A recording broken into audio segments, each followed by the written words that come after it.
Hello friends, welcome to our channel. Friends, आज के video में हम यूनिट सी यानी कि बाल विकास के बारे में अध्ययन करने वाले हैं। पिछली वीडियोस में हमने यूनिट ए और बी के बारे में जाना था कि यूनिट ए और बी में हमें क्या क्या पढ़ना है। आज की वीडियो में हम यूनिट सी और डी और ई के बारे में जानेंगे कि इन सारी यूनिटों में हम मनोविज्ञान के अंदर इन सारी यूनिटों में हमें क्या क्या पढ़ना है। अब देखिए, यहाँ पे यूनिट सी जो है बाल विकास, उसमें आपको विकास के बारे में अध्ययन करना है, यानी कि व्यवहार में होने वाला प्रगतिशील परिवर्तन क्या है, विकास कहलाता है। यानी कि हमारे व्यवहार में जो परिवर्तन हो रहा है वो क्या कहलाता है, विकास कहलाता है। जैसे कि देखिए, प्रगतिशील परिवर्तन। अब आप सोच रहे होंगे कि प्रगतिशील परिवर्तन क्या होता है, तो ये मैं बता दी हूँ आपको। वे परिवर्तन जिनसे जीवन में, छात्र के जीवन में, ठीक है, छात्र के जीवन में आने वाली समस्याओं का सफलतापूर्वक सामना कर सके। यानी कि जब छात्र अपने जीवन में आने वाली समस्याओं का समाधान अपने द्वारा सफलतापूर्वक कर लेगा, तो वो क्या है, वो उसके जीवन में वो क्या है, एक प्रगतिशील परिवर्तन हो रहा है। और यही परिवर्तन क्या कहलाएगा, यही परिवर्तन विकास कहलाएगा। अब देखिए, हरलॉक के अनुसार, देखिए सारा जो इम्पोर्टेंट है आपका साइड में लिखा होगा इम्पोर्टेंट। हरलॉक के अनुसार देखिए इन्होंने क्या बताया, नवीन योग्यताओं, यानी कि नवीन योग्यताओं व विशेषताओं का किसी व्यक्ति में प्रकट होना विकास है। यानी कि कोई व्यक्ति है, वो कोई नया कार्य कर रहा है या उसमें कोई नया गुण पाया जा रहा है, तो ये उसके अंदर से क्या हो रहा है, हमें ये प्रकट हो रहा है, दिखाई दे रहा है। हरलॉक ने कहा कि ये उसका विकास है। अब देखिए, विकास क्या है, परिपक्वता प्लस अधिगम। अब आप सोच रहे होंगे कि परिपक्वता और अधिगम क्या होता है। अब हम उसके बारे में जानेंगे कि परिपक्वता और अध्ययन क्या होता है। परिपक्वता वे व्यवहार परिवर्तन जो स्वतः होते हैं, यानी कि अपने आप होने वाले परिवर्तन, न किसी के द्वारा न उसके द्वारा, वो व्यवहार में खुद से सेल्फ परिवर्तन होता है, तो वो क्या कहलाता है, परिपक्वता कहलाता है। जैसे कि आयु के साथ लंबाई का बढ़ना, ये ना इंसान बढ़ाता है, ये इंसान के हाथ में तो है नहीं, तो आयु के साथ लंबाई का बढ़ना, ये सारा ये क्या है, ये हमारी परिपक्वता है। ये हमारे व्यवहार में जो परिवर्तन है ये परिपक्वता है, हमारी लंबाई का बढ़ना। आयु के साथ मस्तिष्क का परिपक्वन होना, ये भी क्या है, ये भी हमारी परिपक्वता है। अब देखिए, मछलियों का तैरना, क्या मछलियों को कोई तैरना सिखाया है, बिल्कुल भी नहीं, ये परिपक्वता है। उनकी चिड़ियों का उड़ना, ये भी परिपक्वता के अंदर आएगा। अब देखिए, अधिगम यानी कि लर्निंग क्या होता है, वे व्यवहार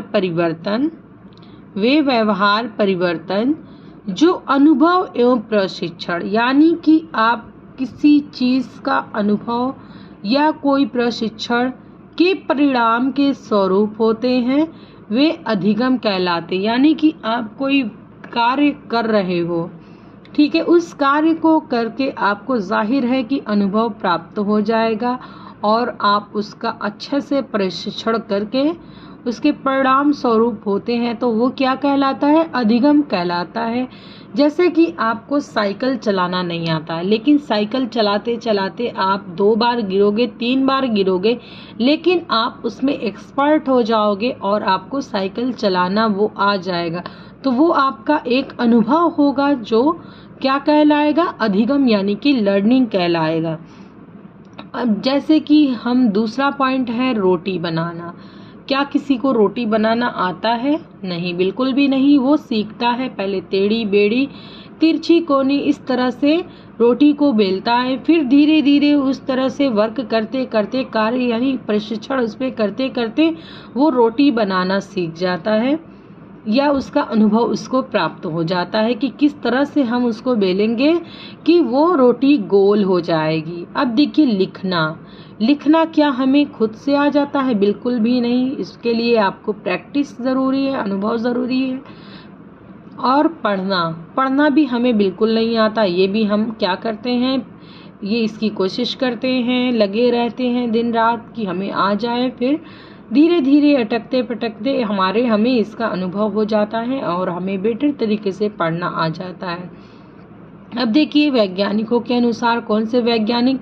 गेट्स व अन्य वैज्ञानिकों के अनुसार अधिगम अनुभव एवं प्रशिक्षण के परिणाम स्वरूप होने वाला परिवर्तन है। ठीक है, उन्होंने क्या बताया कि अधिगम जो है वो अनुभव एवं प्रशिक्षण के परिणाम स्वरूप होने वाला परिवर्तन है।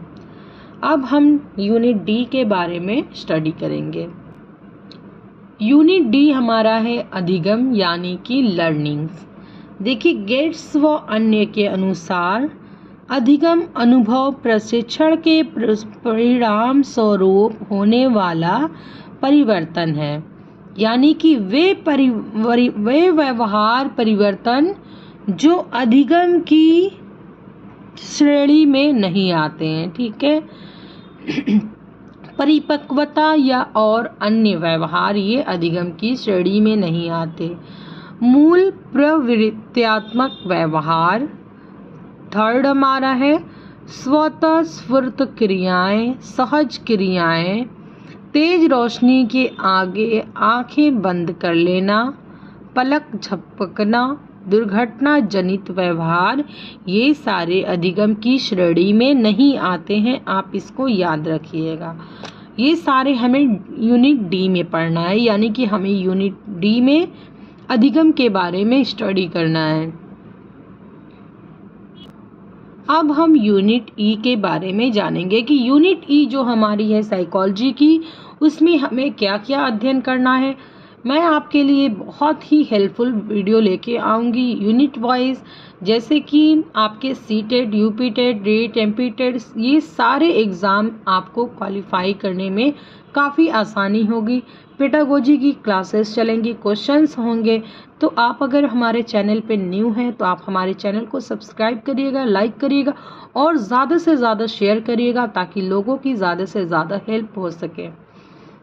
जैसे कि यूनिट ई में है हम मूल्यांकन एक व्यापक अवधारणा है जिसमें संपूर्ण शिक्षण अधिगम प्रक्रिया सम्मिलित है।